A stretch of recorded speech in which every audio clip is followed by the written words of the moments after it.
پیارے بھائیوں اور بہنوں، السلام علیکم ورحمۃ اللہ وبرکاتہ۔ پچھلی مجلس حضرت نوح علیہ السلام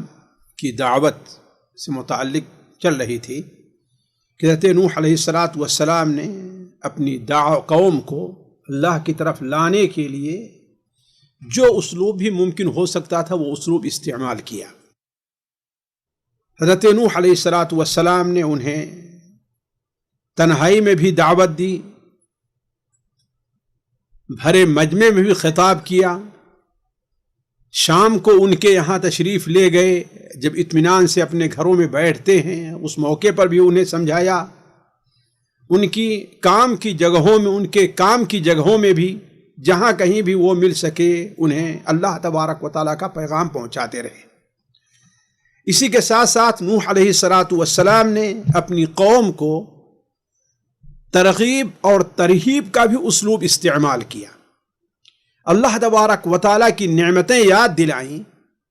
اور نعمتوں کا جو بدلہ ہونا چاہیے یعنی اللہ تبارک و تعالیٰ کا شکر ادا کرنا، اس کی طرف بھی توجہ دلائی۔ حضرت نوح علیہ السلام کی آمد کے بعد جب قوم نے حضرت نوح علیہ السلام کی دعوت قبول نہیں کی تو اللہ تبارک و تعالیٰ نے بطور آزمائش کے، پھر بطور عذاب کے، اللہ تبارک و تعالیٰ نے ان کے پھلوں میں کمی کر دی، بارشیں اللہ تعالیٰ نے ان سے روک لیں، حتیٰ کہ ان کے یہاں اولاد وغیرہ کی بھی پیدائش کم ہو گئی۔ اور ایسے موقع پر حضرت نوح علیہ السلام نے انہیں ترغیب دیتے ہوئے فرمایا، استغفروا ربکم انہ کان غفارا یرسل السماء علیکم مدرارا ویمددکم باموال وبنین ویجعل لکم جنات ویجعل لکم انہارا۔ اے لوگو، اگر تم میری دعوت کو قبول کر لیتے ہو تو اللہ تبارک و تعالی کو تم معاف کرنے والا پاؤ گے، تمہارے گناہوں کے عوض جو حالات تمہارے اوپر آ گئے ہیں ان حالات سے اگر تم نپٹنا چاہتے ہو تو اللہ تعالیٰ سے استغفار کرو، اللہ تعالیٰ بندوں کی دعائیں قبول کرتا ہے، اسے معاف کرتا ہے، جس کے نتیجے میں اللہ تبارک و تعالیٰ تمہارے اوپر موسلا دار بارش نازل کرے گا، اللہ تبارک و تعالیٰ تمہارے اموالوں میں اضافہ کر دے گا، اللہ تبارک و تعالیٰ تمہارے باغات کو پھر دوبارہ ہرا بھرا کر دے گا، اللہ تبارک و تعالیٰ تمہاری نہروں اور تمہاری دریاؤں کو اللہ تعالیٰ دوبارہ جاری کر دے گا، اللہ تبارک و تعالیٰ تمہاری اولاد میں بھی اضافہ کرے گا۔ یعنی یہ جو کوئی چیز بھی ہو سکتی ہے اور جس کے لیے بھی انسان اس دنیا میں کوشش کرتا اور خواہش مند ہوتا اور ساری چیزیں تم کو ملنے والی ہیں۔ پھر مزید نوح علیہ السلام نے یہ بھی کہا کہ ذرا سوچو کہ تم ہو کیا، تمہاری حیثیت کیا ہے، تم آئے کہاں سے ہو، سوچو اپنے بارے میں، اپنی تخلیق کے بارے میں کہ اللہ تبارک و تعالیٰ نے تمہیں طور در طور، تم نطفہ تھے،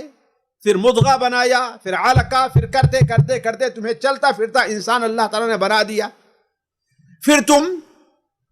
سوچو کہ بچپنے میں تھے، کس قدر تم کمزور تھے، اللہ نے تمہاری روزی کا انتظام کر دیا، چلتے پھرتے بنے، جوان ہوئے، اس طریقے سے اللہ تبارک و تعالیٰ تمہیں طور در طور اللہ نے پیدا کیا۔ تو اس کا تقاضا یہ ہونا چاہیے کہ اللہ تبارک و تعالیٰ کی عظمت کا تم خیال تو کرو، اس کی توحید کو تو اپناؤ۔ ما لکم لا ترجون للہ وقارا وقد خلقکم اطوارا۔ ذرا سوچو، اللہ تبارک و تعالیٰ نے تمہارے اوپر 7 طبقے آسمان جو بنائے ہیں، جن میں اللہ تبارک و تعالیٰ نے سورج اور چاند کو تمہارے فائدے کے لیے رکھا ہے، یہ زمین جس کے اوپر تم بس رہے ہو، اللہ تبارک و تعالیٰ نے اس زمین سے تمہیں پیدا کیا اور اسی زمین میں تمہارے ہر چیز کی، ہر ضرورت کی چیزیں اللہ تبارک و تعالیٰ نے رکھی۔ دیکھو کشادہ راستے ہیں جس میں تم چلتے ہو، یعنی یہ جو نعمتیں ہو سکتی ہیں، حضرت نوح علیہ السلام نے اپنی قوم کو اس طرح بھی متوجہ کرتے رہے۔ لیکن قوم نوح علیہ السلام کی ان باتوں کو ماننے کے بجائے قوم مزید ضد کے اوپر آ جاتی ہے۔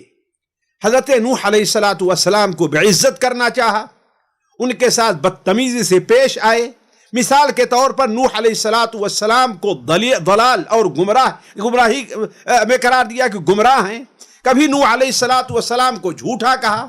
کبھی کہا کہ یہ چونکہ نہ ہم سے مال میں زیادہ نہ کسی اور چیز میں زیادہ ہے، انہیں کوئی سرداری نہیں ملتی ہے، تو اس ذریعے سے وہ سرداری چاہتے ہیں. علی کل حال کبھی مجنون اور پاگل کہا. کوئی بھی ایسا انسان کو ذلیل کرنے والا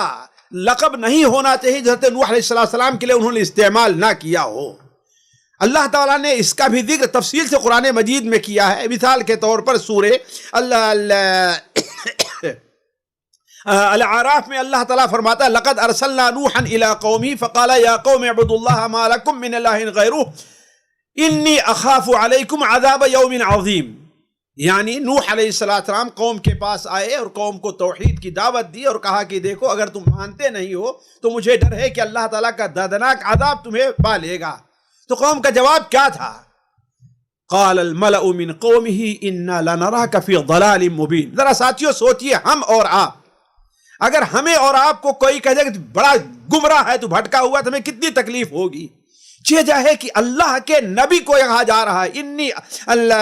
انا لنراک فی ضلال مبین، ہم تجھے کھلی گمراہی میں دیکھتے ہیں. اور سورہ المؤمنون میں اللہ تبارک و تعالی فرمایا، کیا کہا؟ ان ہوا الا رجل بہ جنہ. یہ کیا ہے؟ یہ مجنون اور پاگل ہو گیا ہے. بس فتربصوا بہ حتی حین، تھوڑے دن انتظار کرو، یہ دنیا سے چلا جانے والا ہے. لیکن ان تمام چیزوں کے باوجود حضرت نوح علیہ السلام کا جواب بڑا حکیمانہ رہا. جذبات میں نہیں آئے، غصے میں نہیں آئے، حلم اور بردباری کو کا دامن انہوں نے نہیں چھوڑا،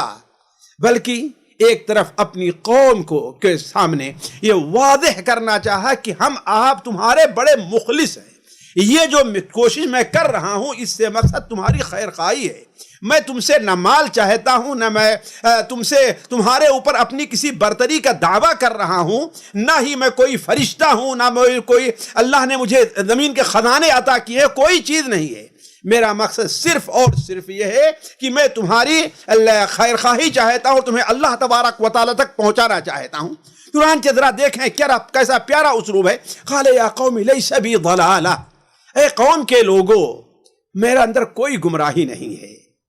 ولیکنی رسول رب العالمین، رسول من رب العالمین، لیکن میں تمہاری طرف سے اللہ تعالیٰ کا رسول ہوں. ابلغکم رسالات ربی وانصح لکم، میں تم تک اللہ تعالیٰ کا پیغام پہنچا رہا ہوں اور تمہارے ساتھ خیر خواہی کر رہا ہوں. وانصح لکم وعلم من اللہ ما لا تعلمون. آخر تمہیں اس پر تعجب کیوں ہے کہ اللہ تعالیٰ تمہیں میں سے اگر کسی کو تمہاری طرف رسول بنا کر کے بھیج دے؟ ذرا سوچو، غور کرو. اگر تم نے اس بات کو مان لیا تو جان لو، یاد رکھو اللہ تعالیٰ تمہارے اوپر رحم کرے گا. اس طریقے سے حضرت نوح علیہ السلام کی تقریر کو اگر آپ دلچسپ اور حکمت پر مبنی تقریر کو دیکھنا چاہیں تو سورہ ہود کا آپ مطالعہ کریں، آپ کو اندازہ لگے کہ نوح علیہ السلام نے کس طریقے سے جہاں اپنی طرف سے دفاع کیا، وہیں قوم کے ساتھ خیر خواہی کا حق ادا کر دیا. اور قوم کی ایک ایک بات کا، قوم انہیں پاگل کہتی تھی اس کا بھی جواب دیا، قوم کہتی تھی مال چاہتے اس کا بھی جواب دیا، سرداری چاہتے اس کا بھی جواب دیا، یعنی کہتے تھے ہماری ہدایت کے کسی انسان کو نہیں بلکہ فرشتے کو ہونا چاہیے، اس کا بھی جواب دیا، سارا کچھ جواب دیا، لیکن بڑے حکیمانہ انداز میں. پھر بھی صورتحال یہ ہوئی کہ قوم کے لوگوں پر اس کا کوئی اثر نہیں پڑا، بلکہ قوم کے لوگوں نے تو یہاں تک کہا کہ اے نوح اگر تم اپنی ان باتوں سے رکتے نہیں ہو تو ہم تمہارے اوپر پتھروں کی بارش کر دیں گے. قالوا لئن لم تنتہی یا نوح لتکونن من المرجومین. کہا اے نوح اگر تم اپنی ان باتوں سے رکے نہیں تو یاد رکھو کہ تم کس میں سے ہو جاؤ گے؟ جنہیں پتھروں سے مار مار کے ہلاک کر دیا گیا ہے. امام ابن کثیر رحمہ اللہ وغیرہ لکھا ہے، بلکہ عموماً مفسرین لکھتے ہیں کہ قوم کی ضد اور حد دھرمی کا یہ حال تھا کہ جب بوڑھا انتقال کرنے لگتا تو اپنے بچوں کو وصیت کر کے جاتا کہ دیکھو نوح کی باتوں میں نہ آنا. لیکن نوح علیہ السلام ان کی ان دھمکیوں سے ڈرے نہیں، نہ ہی ان سے دبے، بلکہ آنکھ میں آنکھ ملا کر کے حضرت نوح علیہ السلام نے انہیں اس بری حرکت سے باز رکھنا چاہا، انہیں اللہ تبارک و تعالیٰ کے عذاب سے ڈرایا، اور اگر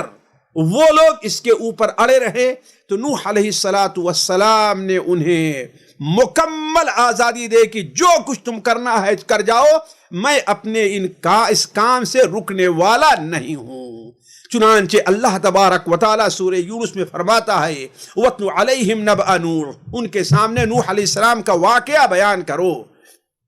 اور میں چاہوں گا کہ ہمارے دعات کے لیے خصوصاً اور مسلمانوں کے لیے عموماً یہ آیات ایک بڑا اہم پیغام دیتی ہیں کہ ظالموں کے سامنے ہم جھکیں نہیں۔ دیکھیے، مار کھانا، قتل ہو جانا یہ کوئی عیب کی بات نہیں ہے، لیکن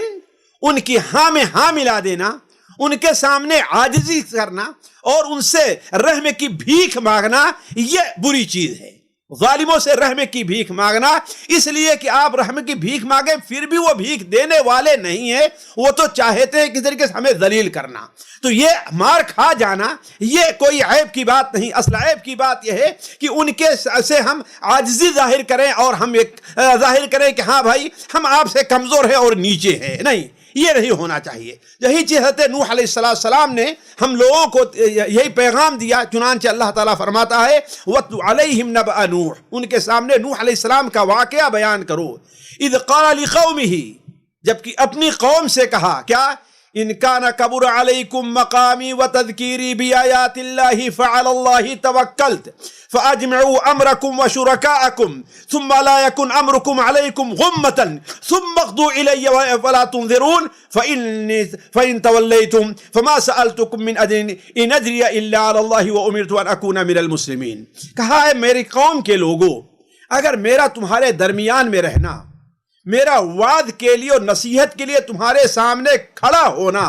یہ تمہارے اوپر بھاری پڑ رہا ہے، جیسا کہ تم مجھے مارنے کی دھمکی دے رہے ہو، تو یاد رکھو یہ کام تمہیں چھوڑنے والا نہیں ہوں۔ یہ کام میں صرف اللہ تبارک و تعالیٰ پر توکل اور بھروسہ کر کے کر رہا ہوں۔ اگر تمہیں یہ چیز پسند نہیں ہے تو جو کچھ تم کرنا چاہو کرو۔ فَأَجْمِعُوا أَمْرَكُمْ وَشُرَكَاءَكُمْ ثُمَّ لَا يَكُنْ أَمْرُكُمْ عَلَيْكُمْ غُمَّةً ثُمَّ اقْضُوا إِلَيَّ وَلَا تُنْظِرُونَ۔ ذرا دیکھ کتنا زوردار انداز میں دھمکی دی جا رہی ہے۔ فَأَجْمِعُوا أَمْرَكُمْ، اپنا معاملہ درست کر لو، اکٹھا کر لو۔ وَشُرَكَاءَكُمْ، اپنے ساتھ شریکوں کو، اپنے ساتھیوں کو، اپنے مددگاروں کو جمع کرو۔ ثُمَّ لَا يَكُنْ أَمْرُكُمْ عَلَيْكُمْ غُمَّةً، پھر پورے مستعدی کے ساتھ تم ہمارے اوپر حملہ کرنا چاہو اور جو کچھ کرنا چاہے تو بغیر مجھے مہلت دیے تم کر جاؤ۔ تو حضرت نوح علیہ السلام نے اپنی قوم کو اس طریقے سے دھمکی دی کہ اگر تم میرے ساتھ کچھ کرنا چاہتے ہو تو میں اس کے لیے تیار ہوں، لیکن اگر یہ چاہو کہ میں دین کا کام کرنا چھوڑ دوں، میں اللہ تبارک و تعالیٰ کی آواز کو بلند کرنا چھوڑ دوں تو یہ مجھ سے نہیں ہو سکتا ہے۔ آخر میں جب قوم کے لوگ باز نہ آئے اور نوح علیہ السلام نے دیکھا کہ اب یہ لوگ باز نہیں آنے والے ہیں، اور قوم کے لوگوں نے بھی دیکھا کہ نوح اب تک تو جہاں ہمیں سنجیدگی کے ساتھ دعوت دیا کرتے تھے، اب تو ان کا اسلوب ایک طرح کا چیلنج کا ہو گیا ہے، ایک قسم کا ان کا اسلوب گویا کہ ہمارے سامنے ایک گویا ہمیں چیلنج دے رہے ہیں۔ تو اس وقت قوم نے حضرت نوح علیہ السلام کو نہ صرف ڈرایا دھمکایا بلکہ مار پیٹ بھی شروع کر دی، اور اس قدر انہیں اذیت پہنچائی کہ بسا اوقات ان کے اوپر غشی طاری ہو جاتی تھی۔ صحیح بخاری اور صحیح مسلم حضرت عبداللہ ابن مسعود رضی اللہ تعالیٰ کی روایت ہے، وہ بیان کرتے ہیں کہ گویا میں نبی کریم صلی اللہ علیہ وسلم کے دست مبارک کی طرف دیکھ رہا ہوں کہ آپ نبیوں میں سے ایک نبی کا واقعہ بیان کرتے ہیں جنہیں ان کی قوم نے مارا، یہاں تک مارا کہ انہیں لہو لہان کر دیا، تو وہ اپنے پہرے پر سے اور اپنی پیشانی سے خون کو صاف کرتے جاتے تھے اور کہتے تھے اللہم اہد قومی فإنہم لا یعلمون۔ اس کی تفصیل ابن اسحاق وغیرہ نے اس طریقے سے ذکر کی ہے، جیسا کہ حافظ بن حجر رحمہ اللہ نے فتح الباری میں ذکر کیا کہ قوم کے لوگ نوح علیہ السلام کو باندھ دیتے تھے، پکڑ لیتے تھے، پکڑ کر کے ان کا گلا گھونٹتے تھے، یہاں تک کہ ان کے اوپر غشی طاری ہو جاتی تھی، اور جب ان کو ہوش آتا بعد میں تو کہتے اللہم اغفر لقومی فإنہم لا یعلمون، اے اللہ تبارک و تعالیٰ انہیں معاف کر دے اس لیے کہ یہ حقیقت سے ناآشنا ہیں۔ حتیٰ کہ جب قوم کی بدسلوکی حد سے بڑھ گئی، دعوت حق کی مخالفت عروج پر پہنچ گئی اور قوم کے لوگ برابر اذیت دیتے رہے، اپنی اذیت سے باز نہیں آئے، قتل کی کوشش کرنے لگے، تو نوح علیہ السلام نے اپنی دعوت کا کام تو چھوڑا نہیں، لیکن اس موقع پر کس سے مدد چاہے ہیں، کس کے دروازے پر گئے ہیں، کس کے چوکھٹ پر کس کی چوکھٹ پر حاضر ہو کر کے اس کا دروازہ کھٹکھٹائے ہے؟ وہ کوئی نہیں ہے، وہ صرف اللہ تبارک و تعالی ہے۔ فدعا ربہ انی مغلوب فانتصر، حضرت نوح علیہ السلام نے اپنے رب کو ایسے موقع پر پکارا کہ اے رب میں بے بس ہوں، تو میری مدد کر۔ قال رب انصرنی بما کذبون، اے میرے رب ان کے جھٹلانے پر، اے اللہ تبارک جو مجھے جھٹلا رہے اس پر تو میری مدد فرما۔ کہنے کا مطلب خلاصہ یہ کہ نوح علیہ السلام بغیر کسی تھکن کے، بغیر کسی سستی کے، بغیر کسی کام کے اندر کوئی کمی کیے ہوئے 1 سال نہیں، 2 سال نہیں، بلکہ اپنی قوم میں فلبث فیہم 1000 سنۃ الا 50 عاما، 9.5 سال تک، 950 سال تک قوم کو دعوت دیتے رہے، اور جب دیکھا کہ قوم سدھرنے والی نہیں ہے تو اب اللہ تبارک و تعالیٰ کے سامنے آ کر کے اپنی قوم کی شکایت اللہ تبارک و تعالیٰ سے کرتے ہیں۔ اللہ تبارک و تعالیٰ کے سامنے قوم کی یہ بدسلوکی کا شکوہ کرتے ہیں، کہتے ہیں قال رب انہم عصونی واتبعوا من لم یزدہ مالہ وولدہ الا خسارا، اے میرے رب ان لوگوں نے میری نافرمانی کی ہے، اور واتبعوا من لم یزدہ مالہ وولدہ الا خسارا، اور ان لوگوں نے ایسے لوگوں کی اتباع کی ہے۔ اس آیت کی تفسیر میں علماء کہتے ہیں، جیسا کہ ابھی ہم نے کہا، کہ ان کے بڑے اپنے چھوٹوں کو، ان کے بوڑھے اپنے بچوں کو، ان کے سردار اپنے سے نیچے والوں کو، ہر ایک کو وصیت کیا کرتے تھے کہ دیکھو نوح کے کہنے میں نہ آنا، نعوذ باللہ من ذالک۔ تو وَمَكَرُوا مَكْرًا كُبَّارًا، اور ان لوگوں نے بہت بڑے مکر سے کام لیا ہے کہ ہمیں قتل کرنا چاہا، ہماری دعوت کو دبانے کے لیے مختلف تدبیریں استعمال کر رہے ہیں، یہاں تک کہ وہ ایک دوسرے کو وصیت کرتے ہیں لا تذرن آلہتکم ولا تذرن ودا ولا سواعا ولا یغوث ویعوق ونسرا۔ اس طریقے سے ساتھیوں جب 900 سال سے زیادہ ہو جاتے ہیں اور قوم اپنا ہر حربہ استعمال کر لیتی ہے، حضرت نوح علیہ السلام کو مارا بھی، نعوذ باللہ من ذالک، حضرت نوح علیہ السلام پر پتھر بھی پھینکے، حضرت نوح علیہ السلام کو آتے دیکھ کر کے دوسری طرف بھی چلے گئے، لیکن پھر بھی دیکھا کہ یہ ہمارا ساتھ چھوڑنے والا نہیں ہے، یہ بوڑھا ضرور ہو گیا ہے لیکن ابھی بھی اس کی رگوں میں جوانوں کا خون دوڑ رہا ہے، اس کی ہڈیاں کمزور ضرور پڑ گئی ہیں، لیکن دعوت حق کے لیے، دعوت دین کے لیے ان میں نوجوانوں سے بھی بڑی زیادہ نشاط اور طاقت ہے۔ تو قوم کے لوگوں نے آخر میں آ کر کے کہہ دیا یا نوح قد جادلتنا فاکثرت جدالنا فاتنا بما تعدنا ان کنت من الصادقین، اے نوح بس بعد آ گئے ہم تم سے، قد جادلتنا، ہم سے تم بحث کرتے رہے، ہم تم سے بحث میں نہیں بڑھ سکتے ہیں، اے نوح قد جادلتنا فاکثرت جدالنا، اور بہت زیادہ تم نے ہم نے بحث کی ہے، ایسا کرو کہ فاتنا بما تعدنا ان کنت من الصادقین، جو کچھ تم کر سکتے ہو، جس عذاب کا تم ہم وعدہ کر رہے ہو وہ عذاب لے کر کے آؤ۔ لیکن پھر بھی نوح علیہ السلام جو حلیم تھے، صاحب عزم رسول تھے، نوح علیہ السلام نے اس پر بھی اپنی قوم سے کہا اے میری قوم کے لوگوں، ابھی موقع ہے، سنبھل جاؤ،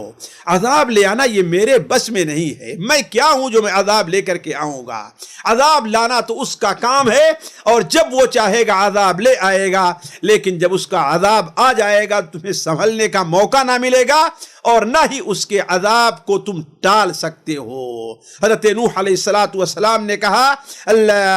نوح علیہ السلام نے کہا انما یاتیکم بہ اللہ ان شاء وما انتم بمعجزین، اللہ تبارک و تعالی جب چاہے گا وہ عذاب لے آئے گا اور تم اس کو عاجز کرنے والے نہیں ہو۔ اس طویل مدت کے بعد نوح علیہ السلام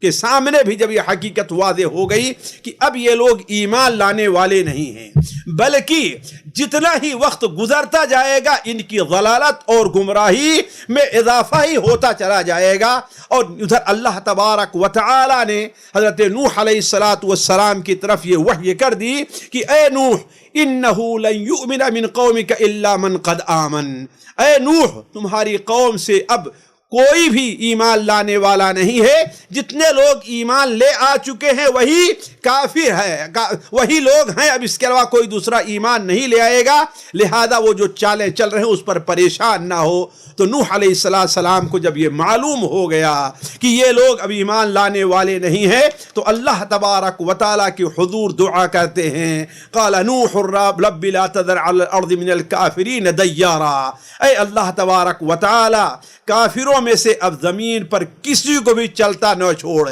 کیوں؟ اس لیے کہ انک ان تذرہم، یہ اگر تو ان کو چھوڑے گا تو تیرے بندوں کو مزید گمراہ کریں گے، اور مجھے خطرہ ہے کہ جو کو لوگ میرے ساتھ ایمان لے آ چکے ہیں کہیں ان کے اوپر بھی اثر انداز نہ ہو جائیں۔ اللہ تبارک و تعالیٰ نے اپنے نیک بندے کی یہ دعا قبول فرمائی اور نوح علیہ السلام سے کہا کہ اب تم ایک کشتی تیار کرو، ایک کشتی بناؤ، اور جب کشتی تیار ہو جائے اور ہمارے عذاب کا وقت آ جائے تو اس میں اپنے لوگوں کو جو مومن ہیں، اور صرف مومن مومنوں ہی کو نہیں، انسانوں کو نہیں، بلکہ ان کے ساتھ ساتھ جانوروں کو بھی اپنے اندر تم اس میں سوار کر لینا۔ ساتھیوں یہ کشتی کس لکڑی کی تھی، اس کشتی کی تیاری میں کتنی مدت کوئی ہے، اس کی لمبائی اور چوڑائی کتنی تھی، اس کا ذکر کسی بھی صحیح حدیث یا صحیح اثر کے اندر موجود نہیں ہے۔ یہ تو باتیں بڑی کہی جاتی ہیں، ایک ضعیف حدیث کے اندر ہے، شاید آگے اگر موقع ملا تو اس کو میں ذکر کروں گا کہ نوح علیہ السلام کو اللہ تعالیٰ نے خاص قسم کا درخت لگانے کا حکم دیا، جب درخت بڑا ہو گیا اس کو 100 سال یا کتنے لگے، تب اس کے لکڑی کو کاٹا اور اس سے کشتی تیار کی۔ اللہ تبارک و تعالیٰ ہی بہتر جانتا ہے کہ یہ کون سی لکڑی تھی۔ تورات میں ہے کہ وہ صنوبر کی لکڑی تھی، بعض روایات میں ہے کہ وہ ساج کی لکڑی تھی، لیکن یہ ساری چیزیں افسانہ ہی ہیں، ان کی کوئی حقیقت نہیں ہے۔ علی کل حال جہاں تک بات سچ ہے کہ نوح علیہ السلام نے اللہ تبارک و تعالیٰ کے حکم کے مطابق ایک کشتی بنانا شروع کیا۔ اب جب کشتی بنانا شروع کیا تو اس کے لوگ ان کی قوم کے لوگ حضرت نوح علیہ السلام کا مذاق اڑانا شروع کر دیے اور ان پر طنزیں باتیں کسنے لگے۔ کہا کہ اب تک تو اللہ کے داعی بنے ہوئے تھے، اب تک تو مولوی بنے ہوئے تھے، لیکن جب وہاں سے بات نہیں بنی تو اب لوگوں کو لوٹنے کے لیے بڑھائی کا کام شروع کر دیا ہے۔ حضرت نوح علیہ السلام کے اوپر یہ طنز کرنے لگے، جیسا کہ اللہ تبارک و تعالیٰ بیان فرماتا ہے وَيَصْنَعُ الْفُلْكَ وَكُلَّمَا مَرَّ عَلَيْهِ مَلَأٌ مِّن قَوْمِهِ سَخِرُوا مِنْهُ۔ اللہ نوح علیہ السلام کشتی بنا رہے تھے اور ان کے پاس سے جب بھی ان کی قوم کا کوئی آدمی گزرتا تو اس کا مذاق اڑانا شروع کرتے، لیکن نوح علیہ السلام کہا کرتے تھے ان تسخروا منا فإنا نسخر منکم کما تسخرون۔ یاد رکھو وہ وقت دور نہیں ہے کہ آج تم ہمارا مذاق اڑا رہے ہو، لیکن جب یہ کشتی تیار ہو جائے گی اور سیلاب آئے گا، طوفان آئے گا، تو اس وقت جب تم ڈوبنے لگو گے تب میں دیکھوں گا کہ کون کس کا مذاق اڑاتا ہے۔ علی کل حال قوم کے لوگ حضرت نوح علیہ السلام کا مذاق اڑانے لگے۔ نوح علیہ السلام ان کی کسی بات کی پرواہ کیے بغیر کشتی بنانے میں وہ لگے رہے، یہاں تک کہ جب کشتی بن کر تیار ہو گئی، اس سلسلے میں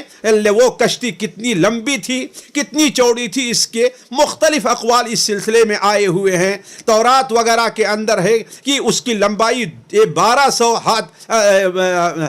600 ہمارے خیال سے تھی۔ حضرت عبداللہ ابن عباس کا کہنا ہے کہ اس کی لمبائی 1200 ہاتھ کی تھی، چوڑائی 600 ہاتھ کی تھی۔ حضرت حسن بصری کہتے ہیں لمبائی 600 ہاتھ، لیکن اس کی کوئی حقیقت نہیں ہے۔ البتہ جو حقیقت ہے وہ وہ یہ ہے کہ وہ کشتی بہت ہی غیر معمولی تھی۔ چنانچہ اللہ تعالیٰ نے قرآن مجید میں اس کی صفت بیان کرتے ہوئے فرمایا ہے کہ وہی تجری بہم فی موج کالجبال، وہی تجری بہم فی موج کالجبال، وہ کشتی انہیں لے کر کے، کس کو؟ مومنوں کو لے کر کے سیلاب کے اندر ایسی چل رہی تھی گویا کہ سیلاب ہو اور اس کے اوپر پہاڑ اپنا ایسے پہاڑ دکھ رہا ہو۔ تو گویا کہ اس سے معلوم بھی ہوتا ہے وہ کشتی بہت بڑی تھی۔ کہا جاتا ہے کہ اس کشتی کے اندر 3 درجات رکھے تھے۔ پہلے درجے میں سب سے مسلمان مومنین کو رکھا، اس کے اوپر کے درجے میں چوپایوں کو رکھا، اور اس کے اوپر کو جو درجہ تھا اس میں جو ہے پرندوں کو رکھا۔ یہ کہا جاتا ہے واللہ عالم۔ علی کل حال یہ بھی بات واضح ہو جائے سوار ہونے والے مومنین کی تعداد کتنی تھی، اس سلسلے میں کوئی حقیقی بات نہیں کہی جا سکتی ہے۔ قرآن مجید کے اندر جو آیا ہے وہ یہ ہے کہ وما آمن معه الا قلیل، حضرت نوح علیہ السلام تھا ایمان لانے والے تھوڑے ہی لوگ تھے۔ بعض روایات کے اندر ہے کہ ان کے اوپر صرف 80 لوگ ہی ایمان قبول کیے ہیں، اور بلکہ اس سلسلے میں آج بھی لبنان کے اندر قاسیون کے قریب الثمانین نام کا ایک گاؤں آباد ہے۔ الثمانین نام کا، یہ لبنان میں ہی بلکہ عراق میں موصل کے قریب الثمانین نام کا ایک گاؤں آباد ہے۔ کہا جاتا ہے کہ نوح علیہ السلام کے ساتھی جب کشتی سے اتر کر کے آئے ہیں 80 لوگ، تو سب سے پہلے یہیں پر قیام کیا ہے، واللہ عالم۔ علی کل حال اس سلسلے میں جو باتیں تفصیلی کہی جاتی ہیں اس کی کوئی حقیقت نہیں ہے، لیکن جہاں تک اس بات کا تعلق ہے کہ یہ کشتی ایک غیر معمولی لمبی اور چوڑی رہی ہوگی، اور کشتی کے اندر چونکہ یہ کشتی، یہ سیلاب جو تھا وہ بالکل عام آنے والا تھا، اس لیے اللہ تبارک و تعالیٰ نے نوح علیہ السلام کو جو جانور تھے اور حتیٰ کہ پرند جو تھے ان کو بھی ایک ایک جوڑا اس میں سوار کر لینے کا اللہ تعالیٰ نے حکم دیا، جیسا کہ اللہ تعالیٰ فرماتا حتیٰ اذا جاء امرنا وفارت التنور، جب ہمارا فیصلہ ہو جائے گا اور تنور سے پانی نکلنا شروع ہو جائے گا تو قل نحمل فیہا من کل زوجین اثنین، ہر جوڑے میں سے 2 آدمی، ہر جن سے 2 جوڑے، ایک جوڑے رکھ لینا اور اپنے اہل کو اس میں سوار کر لینا، البتہ تمہارے اہل میں سے جو ایمان نہیں لے آیا ہے اس کو اس میں سوار نہ کرنا۔ علی کل حال ساتھیو، بالآخر میں وہ وقت آ گیا کہ جس کا انتظار کافر قوم کر رہی تھی۔ کہا جاتا ہے کہ عربی مہینے کے رجب کے لحاظ سے 10 تاریخ تھی، اور انگریزی مہینے کا اگست، گویا یہ جیسے کہ ہمارے ہاں برسات کا مہینہ ہے، برسات ہی کا مہینہ تھا کہ سب سے پہلے صبح کے وقت ایک تندور سے پانی ابلنا شروع کیا ہے، اور آہستہ آہستہ صرف اسی تندور سے نہیں بلکہ جو زمین تھی قریب کی ہر طریقے سے دیکھے کہ وہ پانی ابلنا شروع ہو گیا ہے، اور دوسری طرف آسمان سے بارش شروع ہو گئی ہے، اور اس زور کی بارش شروع ہو گئی کہ تھمنے کا نام نہیں لیتی تھی۔ اب جب اوپر کا پانی اور نیچے کا پانی جب ملا ہے تو یہ ایک بڑے سیلاب کی شکل اختیار کر لیا، جیسا کہ اللہ تعالیٰ فرماتا ہے کذبت قبلهم قوم نوح فكذبوا عبدنا وقالوا مجنون وازدجر فدعا ربه انی مغلوب فانتصر ففتحنا ابواب السماء بماء منہمر وفجرنا الارض عیونا فالتقى الماء على امر قد قدر، یعنی فتحنا ابواب السماء، آسمان کے دروازے ہم نے گویا کہ کھول دیا بارش کے لیے، وفجرنا الارض عیونا، اور زمین کو ہم نے گویا سارا کا سارا چشمہ بنا کر کے ابال دیا، فالتقى الماء، اور دونوں پانی یعنی آسمان کا پانی اور زمین کا پانی ایک ساتھ مل گیا۔ انا لما طغى الماء حملناكم في الجاریہ، تو کہنے کا مطلب یہ ہے کہ دونوں پانی ایک ساتھ ملا، اور یہ پانی دیکھتے ہی دیکھتے اس قدر بڑھتا گیا کہ روئے زمین کی ہر چیز ڈوبنے لگی۔ بارش ہوئی تو لوگوں نے اپنے گھر کا سہارا لیا، جب گھروں سے پانی ابلنے لگا اور گھروں میں پانی بھر گیا تو لوگ باہر نکل کر کے ٹیلوں اور درختوں کا سہارا لینے لگے۔ جب اللہ تبارک و تعالیٰ کی قدرت سے ٹیلے اور درخت بھی اس روئے زمین میں ڈوبنے بلکہ اکھڑنے شروع ہو گئے تو لوگوں نے پہاڑوں پر چڑھنا شروع کیا، لیکن تھوڑی ہی دیر میں دیکھا گیا کہ پہاڑ بھی وہ پانی سے ڈوب جا رہے ہیں اور کوئی شخص اس میں بچنے والا نہیں ہے۔ ادھر نوح علیہ الصلاۃ والسلام اپنی کشتی کے اندر اپنے ساتھیوں اور جانوروں اور چرندوں پرندوں کو لے کر کے سوار ہوتے ہیں اور کہتے ہیں بسم اللہ مجریہا و مرساہا ان ربی لغفور الرحیم، اللہ تبارک و تعالی ہی کے نام سے اس کا جاری ہونا ہے، اور اللہ تبارک و تعالی جہاں چاہے گا وہاں پر جا کر کے یہ ٹھہرے گی، ہمارا رب معاف کرنے والا اور بخشنے والا ہے۔ علی کل حال لوگ دیکھ رہے تھے کہ زمین کا ہر خطہ ڈوبتا جا رہا ہے، لیکن وہی تجری بہم فی موج کالجبال، یہ کشتی ہے کہ نوح علیہ الصلاۃ والسلام ان کے ساتھیوں کو لے کر کے موجوں میں پہاڑ جیسی چل رہی ہے، زمین کی ساری چیزیں تہس نہس ہو رہی ہے، مکانات ڈھہ رہے ہیں، درخت اگڑ رہے ہیں، اکھڑ جا رہے ہیں، حتیٰ کہ اونچے اونچے ٹیلے اور پہاڑ بھی ڈوب جا رہے ہیں، لیکن یہ کشتی ہے کہ وہی تجری بہم فی موج کالجبال، انہیں لے کر پہاڑوں جیسی ہے موجوں کے اندر وہ چل رہی ہے۔ بقول ابن عباس رضی اللہ تعالی عنہ کے زمین سے پانی ابلنے اور اس طوفانی بارش کا سلسلہ 40 دن تک جاری رہا ہے، حتیٰ کہ اس روئے زمین پر کشتی والوں کے علاوہ کوئی سانس لینے والا باقی نہیں رہا۔ اللہ تعالیٰ نے حضرت نوح علیہ الصلاۃ والسلام کی دعا کو قبول فرمایا، وقال نوح رب لا تذر علی الارض من الکافرین دیارا۔ خلاصہ یہ کہ سارا عالم جب تہس نہس ہو گیا، 40 دن کے بعد طوفان رکا، اور اللہ تبارک و تعالیٰ کا یہ حکم ہوتا ہے یا ارض ابلعی ماءک ویا سماء اقلعی وغیض الماء وقضی الامر واستوت علی الجودی وقیل بعدا للقوم الظالمین۔ کہا اللہ تعالیٰ نے یا ارض ابلعی ماءک، اے زمین اپنے پانی کو اگل لے، اور اے آسمان اقلعی اپنے پانی کو روک لے۔ علماء کہتے ہیں کہ زمین اور آسمان دونوں کو اللہ تعالیٰ نے خطاب اس لیے کیا ہے کہ یہاں پر پانی زمین سے بھی نکل رہا تھا اور آسمان سے بھی آ رہا تھا، تو وقضی الامر اب فیصلہ ہو چکا تھا، واستوت علی الجودی، اور یہ کشتی جودی پہاڑ پر جا کر کے ٹھہر گئی۔ جودی پہاڑ کہا جاتا ہے کہ یہ پہاڑ عراق کے شہر موصل کے قریب ہے، اور آج بھی اسے جودی کہا جاتا ہے، اور یہیں پر یہ کشتی آ کر کے ٹھہری تھی۔ علی کل حال اہل سیر اور اس سلسلے میں جو لوگ کہتے ہیں وہ یہ کہتے ہیں کہ اولاد نوح علیہ الصلاۃ والسلام اور ان کے ساتھ جو مٹھی بھر جماعت تھی، انہیں لے کر حضرت نوح علیہ السلام نے جب دیکھا کہ پانی اب خشک ہو گیا ہے اور زمین چلنے پھرنے کے لائق ہو گئی ہے، تو نوح علیہ الصلاۃ والسلام اپنے ساتھیوں کو لے کر کے اس روئے زمین کے اوپر آئے۔ حضرت نوح علیہ السلام جیسا کہ کہا جاتا ہے 80 ساتھی یا کتنے ساتھی تھے واللہ عالم، کہا جاتا ہے کہ ایک ضعیف حدیث میں مسند احمد کے اندر ہے کہ یہ کشتی 15 شعبان کو یا محرم کو، واللہ عالم کس تاریخ کو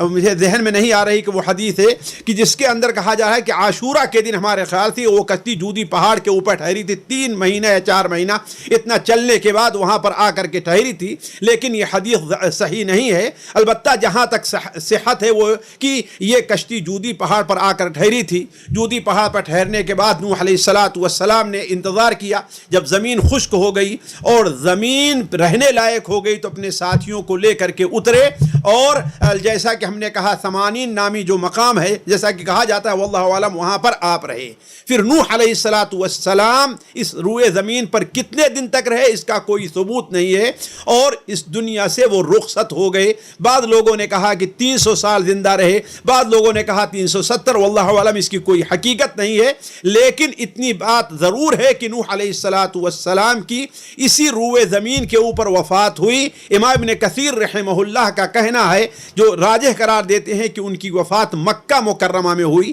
یہیں سے اس بات کا ثبوت ملتا ہے کہ ہر نبی جسے جن کی قوموں نے جھٹلایا ہے اور انہیں اپنے جگہ سے اپنے شہر سے نکالا ہے، ان لوگوں نے مکہ مکرمہ کا قصد کیا ہے۔ اس سلسلے میں کوئی صحیح حدیث نہیں، البتہ مفسرین کا یہ قول ہے۔ وہاں پر نوح علیہ الصلاۃ والسلام یہیں پر ان کا انتقال ہوا، اور وہیں حرم شریف کے قریب انہیں دفن کر دیا گیا۔ آج ان کی قبر کا پتہ نہیں ہے۔ بعض سیرت نگار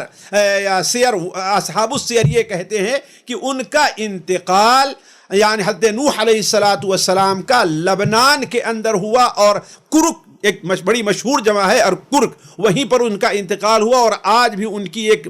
بڑی لمبی قبر بیان کی جاتی ہے واللہ عالم، کہ نوح علیہ السلام اس دنیا میں اس طریقے سے